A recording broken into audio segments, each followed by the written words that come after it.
And a very good morning, late tea time podders around the world. Morning in the UK, anyway. Wherever you are in the world, hopefully you are happy and well.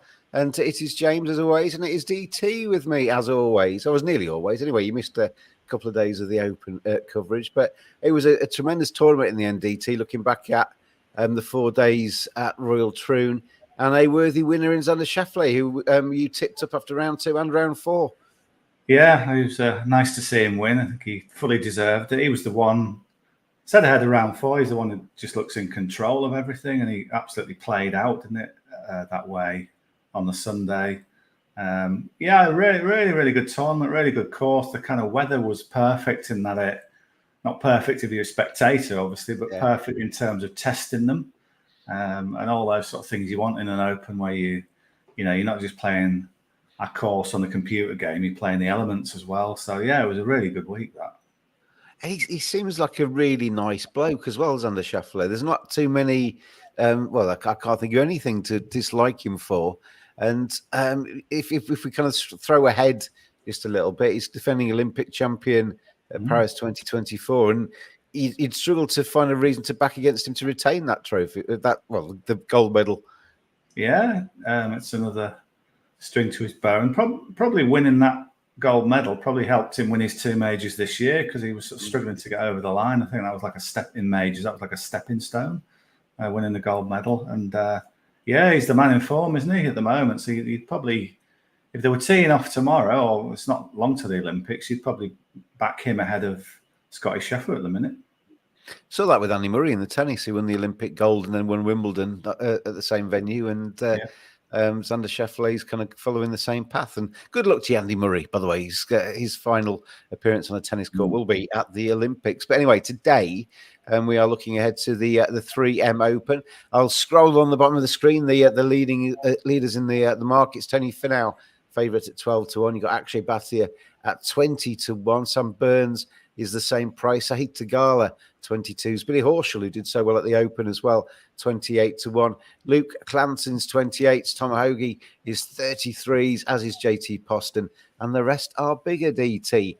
We come as late as possible. We're very early today, but it's still late in terms of the week, to try and get the latest information, the latest facts and figures, etc., from the course. How are we looking ahead of the 3M Open? Yeah, so we've got all the interviews in that I've been reading. So just to quickly run you through some of those. So these are the guys who've been called into the interview room this week. Troy Merritt, he's the local guy. They're in a place called Blaine, Minnesota. So Troy Merritt is a local, but his form is no good really, and he's only played well in this tournament once, 2019. So it's not, there is the local angle, but he's not backing it up. There's no other reason to back him either. Keegan Bradley, they've interviewed, the new US Ryder Cup captain, but slightly seems that his head is in that role at the minute. You saw him sort of stay on and congratulate Xander Schauffele, kind of one of my boys kind of thing. And I think he's just kind of, maybe he'll come back, but at the moment his head looks a bit kind of into his new role. He's not been playing that great either. And he talked about having quite a bit of jet lag, so he's not one that jumps out. Lee Hodges, the defending champion, they interviewed him, obviously. Won by 7 shots last year. But this made me laugh as a word you don't hear too often. They said, how's your form? And he said, it's crummy. Crummy? Right. Yeah. Not a word I've heard for a while. So he's not too thrilled with his play right now. And then they've interviewed Billy Horschel as well, who was brilliant, as you said, in the Open. I mean, he played well enough to win, didn't he? He did nothing wrong at all. He just ran into a guy in Schauffele playing at the peak of his power. So Horschel, they did ask him, did you consider pulling out this week? Because obviously, he was under the gun at Royal Troon and could be a bit jet lagged. There's big events coming up, and he went, not at all. If I'm entered into something, I see it through. But I was just looking at his record. This year, after he's played well, the week after, he's not played well at all. It just puts me off a little bit with him. So he's the anti-Stuart Sink. Yes, basically, yeah. He's kind of does well in the major, and then because he's hardly ever had a top 10 in the major. He did have one earlier this year, 8th at the PGA, but then he was 24th the week after, which is okay, but you don't really get paid out for 24th, do you? So, yeah. I mean, Billy Horschel won't be skint by any means, will he? But he'll have picked up a decent check at Troon, won't he, for coming in as high as he did. So it kind of takes the pressure off a little bit. He'll get like ranking points and he's qualified for all the sort of things that you need to qualify. He's through to the playoffs, and he'll be all the way through in those. I mean, he did used to be a player in the past where once he got hot, he stayed hot. But I think that might have worn off a little bit.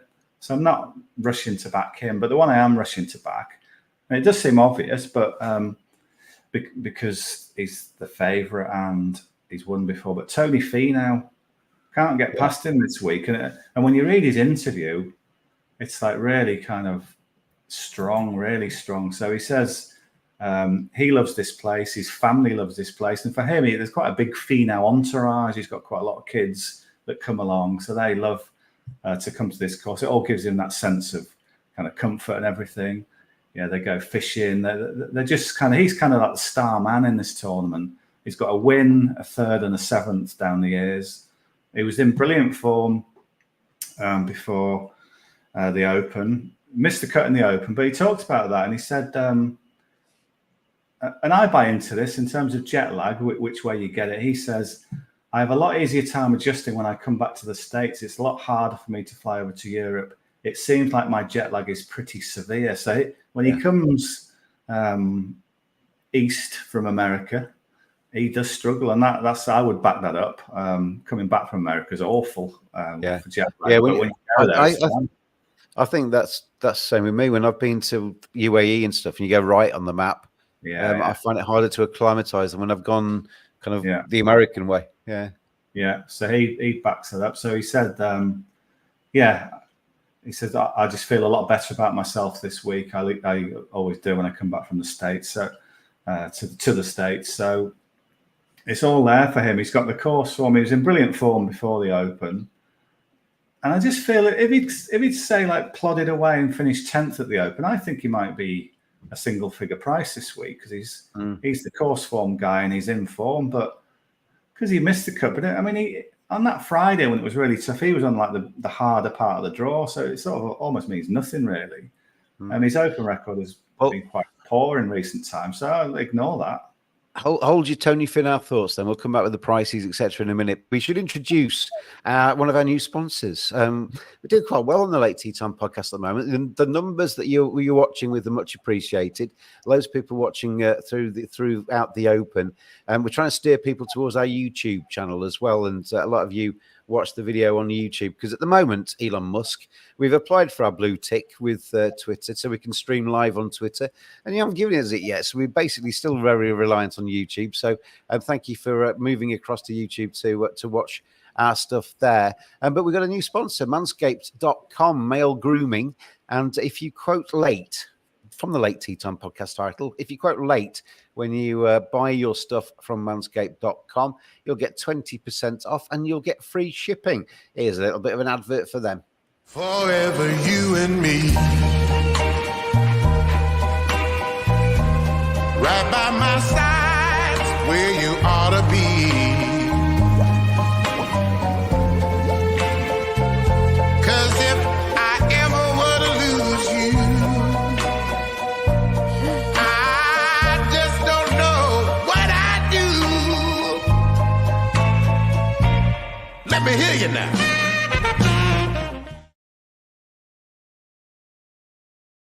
Let me hear you now. Manscaped.com, 20% off and free shipping if you quote late at checkout. I like that. It's funny, isn't it? I like that. Their adverts are actually very good. We'll show you the assortment as we go through the next few weeks, etc. But thank you to manscaped.com for their support of the Late Tea Time podcast. And obviously, don't forget switchwatersupplier.com as well. They are staying on as our sponsor too. Switchwatersupplier.com. We'll show you their advert before we say goodbye to you today. It won't be all adverts, though. There will be picks along the way. And Tony Finau, DT, is your headline pick for this one. And you can get him around about 12 to 1. Yeah, I think Bet365 have got kind of like a win in their win-only market. You can get 12 to 1. As I say, I think with one good performance last week, he would have been maybe 9 to 1 or so. Because his main rivals in the market, Sam Burns and Billy Horschel, they were right in the thick of it at Royal Troon. I just think that might just sort of weigh heavily on them a little bit, and this might be a bit of a breathe-out sort of week for them. So, yeah, we're big into Tony this week.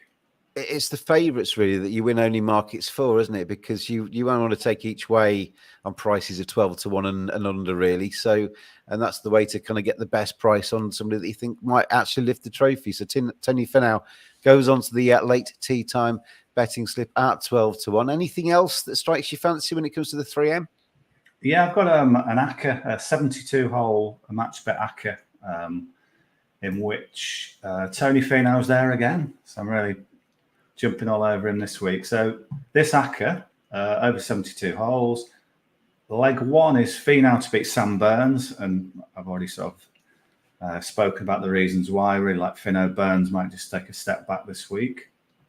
He fell apart a bit at the Open, didn't he, Sam Burns? He was doing well, and then wheels came off. 80 maybe, in the final round, yeah. Leg 2, I've got Akshay Bhatia to beat Sahith Theegala. Two guys who are kind of rising stars, really, I guess, of the PGA Tour. But I do like Bhatia. Bhatia. He was in brilliant form before coming over to the UK, and I expect him to pick that up again. I think he was a little bit kind of that was his first Open. It was a bit kind of new to him. But in the States, on regular PGA courses, which this one is, he's been great. And Theegala, as much as I do like him, he's missed 3 cuts out of 3 at this course. So something's not quite clicking with him there. So, Bhatia is 5 to 6 to win that matchup.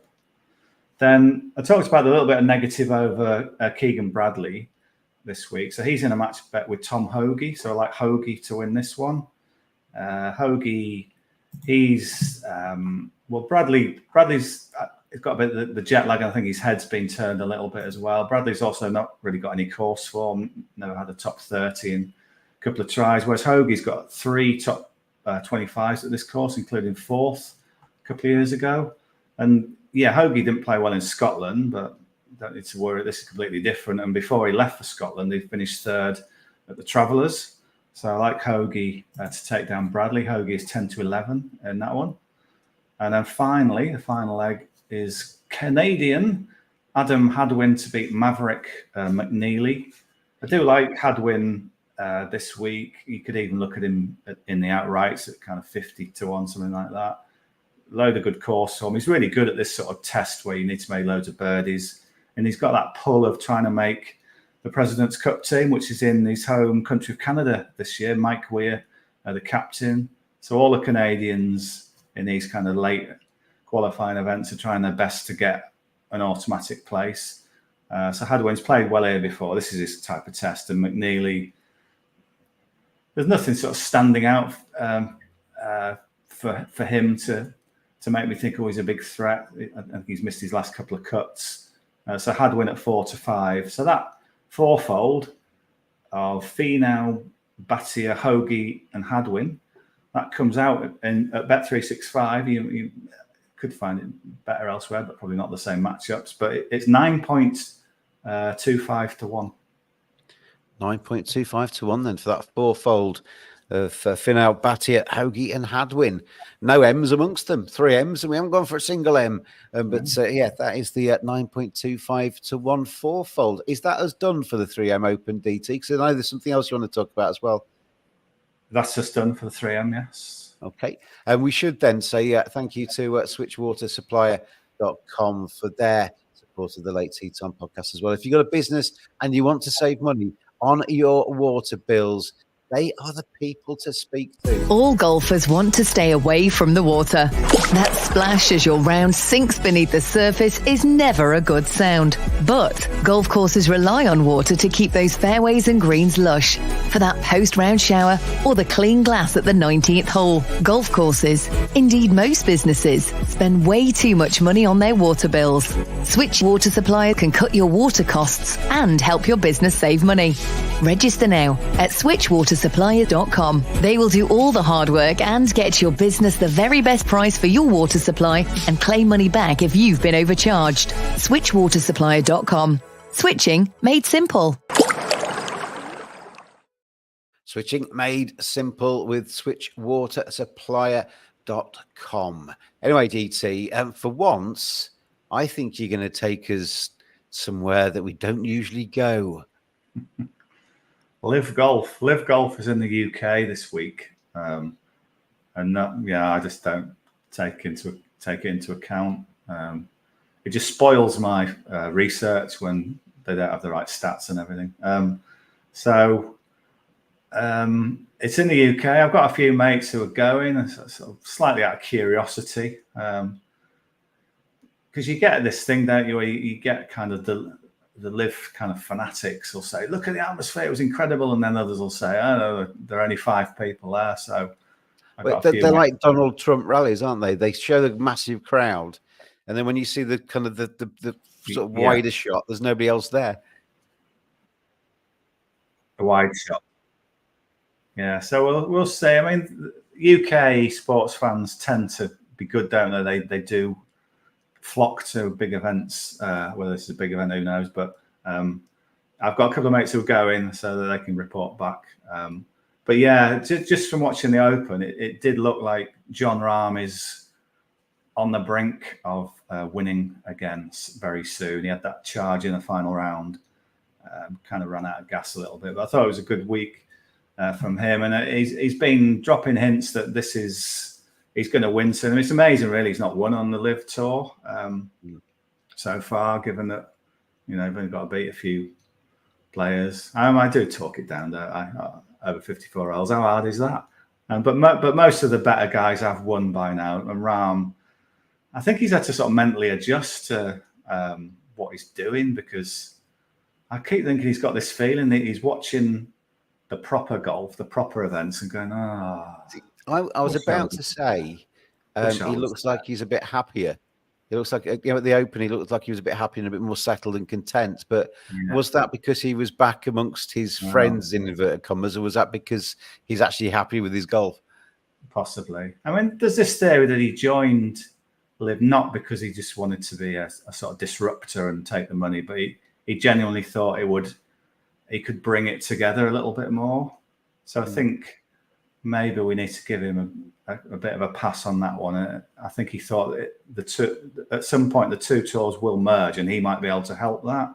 But I think it did take him a while to adjust, just to kind of, what am I doing in this sort of thing? But I think he's getting there.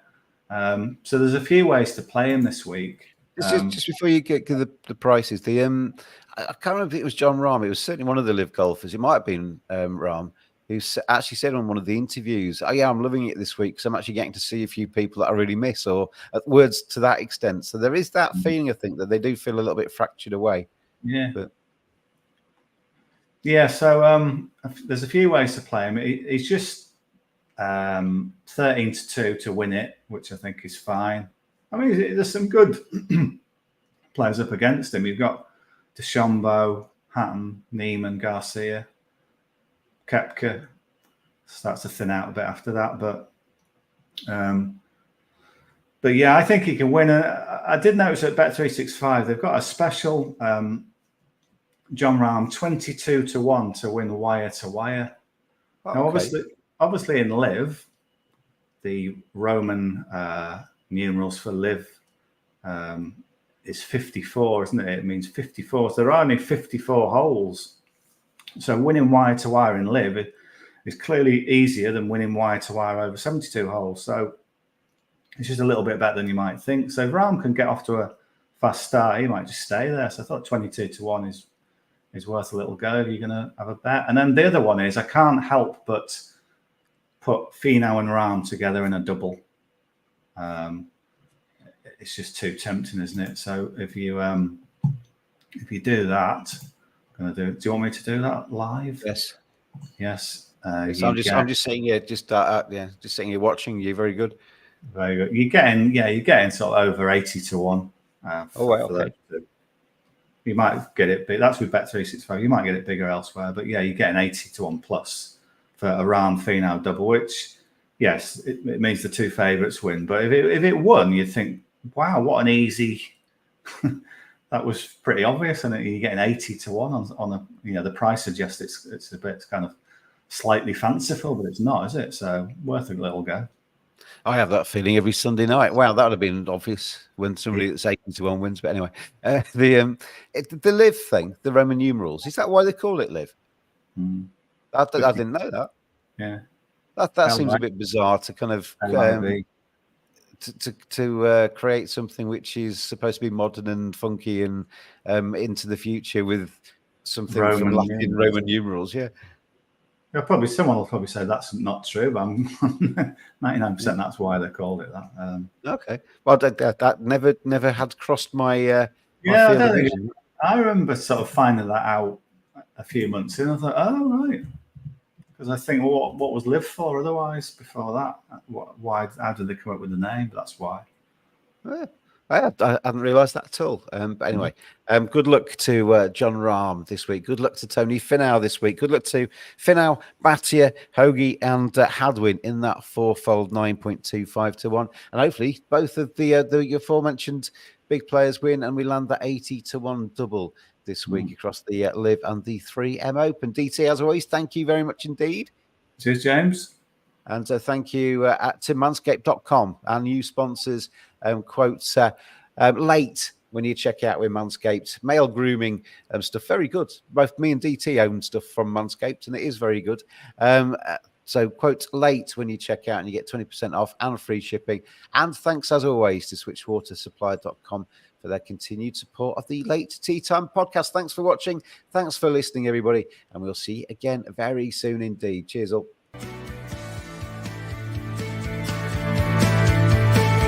Always gamble responsibly. Visit begambleaware.org for more information.